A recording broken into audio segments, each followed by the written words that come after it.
માતાજી મિત્રો, તમે જોઈ શકો છો અહીંયા મેં એક વિડીયો પણ મૂક્યો હતો. અહીંયા આપણે અવધ બાજરીનો વિડીયો મૂકેલો છે. આપણે જુઓ, તમે આગળ ચેનલમાં હતો, આપણે આની ચેનલમાં છે. અને એ અવધ બાજરી આટલે પહોંચી છે. જુઓ કેવી ઉગવામાં, તો જુઓ તમે, મેં ગેરંટી આપી હતી મિત્રોને. અવધ બાજરી સારામાં સારી છે મિત્રો, વાવી શકો છો તમે, ઉત્પાદન પણ સારું લઈ શકો છો. એવી વાત પણ આપણે આગળના વિડીયોમાં કરી હતી મિત્રો. તો જય જવાન જય કિસાન મિત્રો. અહીંયા અવધ બાજરી સારી ખેતી કરી હતી મેં અવધ બાજરીની, અને વિડીયો પણ એમાં બનાવ્યો હતો. મેં કીધું અવધ બાજરી સારામાં સારી મિત્રો, તમે પણ વાવી શકો છો.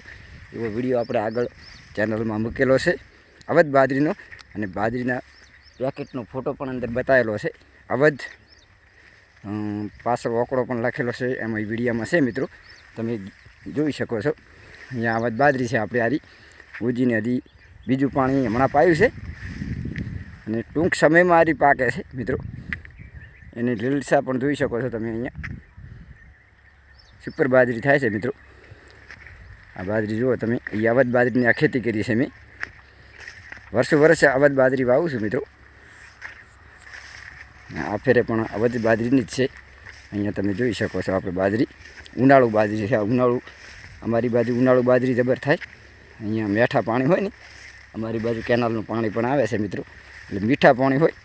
એટલે જો બાજરી બીજું પાણી હમણાં પાયું જ છે, એકદમ આવી જાય છે જલ્દી. એ પાછી વઢાવામાં એનો દાણો પણ સારો હોય છે, અને કોહણું પણ એનું આવે. અમારે કોહણું કે એ કોહણું પણ લગભગ 1.5 ફૂટ આસપાસનું આવે છે. સરસ એમને ઉત્પાદન પણ વધારે મળે છે. ખેડૂત મિત્રોને કીધું હતું એ વિડીયામાં કે અવધ બાજરી તમે વાવો મિત્રો, અને ઉત્પાદન સારામાં સારું મેળવો. એવી વાત આપણે એ વિડીયામાં કરી હતી મિત્રો. આ છે અવધ બાજરી. અહીંયા તમે જોઈ શકો છો. હું ગેરંટી આપી હતી કે તમારે ઉગવામાં, પાછળ સારમાં, દાણામાં કોઈ પણ વસ્તુ જોવું નહીં પડે, એવી અવધ બાજરી છે આ. તો જય જવાન જય કિસાન. આગળના વિડીયામાં મળીશું. જય માતાજી, જય જવાન જય કિસાન.